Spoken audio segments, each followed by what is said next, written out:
ایک دفعہ کا ذکر ہے کہ ایک ملک میں ایک بہت سخت اور ظالم بادشاہ کی حکومت تھی۔ جو بھی اس کے خلاف کچھ بولتا یا لکھتا اسے پھانسی گھاٹ میں اتار دیا جاتا تھا۔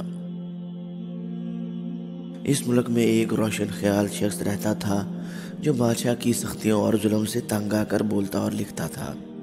وہ روشن خیال عوام کو غلامی کی چکی سے آزادی دلانے کے لیے بیدار کرنے کی کوشش کرتا رہتا۔ وہ واحد صاحب علم تھا جو اپنے علم کی روشنی سے لوگوں کو بیدار کرنے کی کوشش کرتا رہتا تھا۔ کچھ ماہ بعد بادشاہ تک خبر پہنچی تو اس نے حکم دیا کہ اس روشن خیال شخص کو پھانسی پر لٹکایا جائے، کہیں لوگ بادشاہ کے خلاف نہ ہو جائیں۔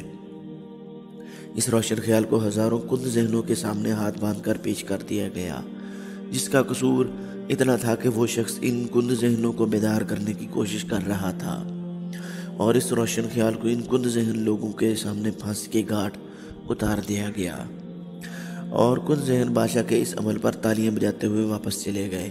بالکل اسی طرح ہمارے ملک خداداد میں اگر کوئی روشن خیال علاقائی مسائل کو اجاگر کرنے کی کوشش کرتا ہے تو علاقائی نمائندے ان روشن خیال ذہنوں کو کچلنے کی کوشش کرتے ہیں کہ کہیں لوگ ہماری مخالفت نہ کریں، تو وہ کند ذہن لوگ جن کے حق اور آزادی کے لیے آواز اٹھا جا رہا ہو، وہ لوگ اس عمل پر تالیاں بجاتے اور تماشا دیکھتے ہیں۔